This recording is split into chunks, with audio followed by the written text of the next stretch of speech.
Neurodiversity is the many different ways we process, communicate, act and move. Prof. Amanda Kirby. What does neurodiversity mean to you? Neurodiversity means an incredible amount to me. On a personal level, it has been life-changing to recognise that I'm neurodivergent, because for the first time in my life, I started to understand who I really am, and that there's nothing wrong with me. I don't need to be fixed. I don't need to be cured. I'm not deliberately being difficult or awkward or different. I am just different, and there's nothing wrong with being different, and that I can be me. And that has been, as I say, completely life-changing.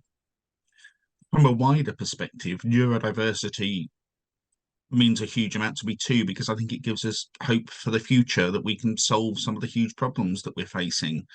It means that there are lots of different types of brains with lots of different types of ideas, lots of different ways of looking at things.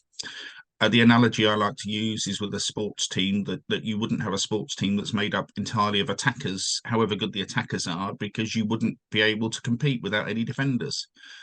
Neurodiversity means that people with lots of different brains exist and can bring different perspectives, and that working together, we can tackle big problems, big issues, and so on, rather than seeing everything from the same perspective. So I think it's incredibly important from that point of view. It's just a natural variation in cognitive thinking styles for me. So when I think of it, I think of biodiversity and the importance of every element in our world that supports each other. I believe it's the same with cognitive styles. I like the phrase when they say two heads are better than one. What about a multifaceted perspective looking at a problem? And to me, that's what neurodiversity is. It is imperative. It's creative. It's innovative. It's different. So, in a few words, it'd probably be like wonder and curiosity, because I'm always trying to understand what's going on.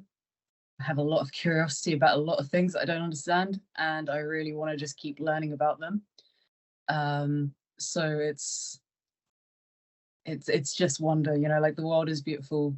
There's so much to learn. There's so many amazing things out there, and like especially when you're passionate about certain subjects, you're just in a state of wonder, because the world's magical, and there's definitely some things about it that are just really magical as well. So yeah. Neurodiversity is about recognizing a variation in how humans think, feel, perceive, experience and navigate their lives. It is a relatively new term coming around the sort of turn of the millennium, but it's really important to recognize that these differences have always existed and they have a purpose. They've allowed the human species to adapt, to survive and to thrive. So the human race itself is neurodiverse.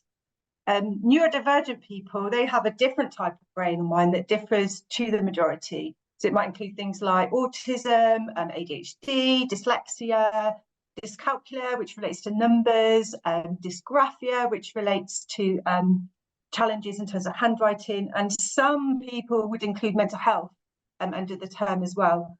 I think for me that really the important point is that communication and understanding of one another is really, really key. So therefore we can just ensure that everyone's unique talents are utilised and that we all have a chance to be included in society. It means that everybody is different and everybody is unique and everybody needs to be celebrated. Neurodiversity can be a strength, but it can also be a weakness. So for example, for me, my strength when I think of neurodiversity is that I'm really good at working with ICT, but so there's video editing and video production, but on the other hand, I'm really bad at small talk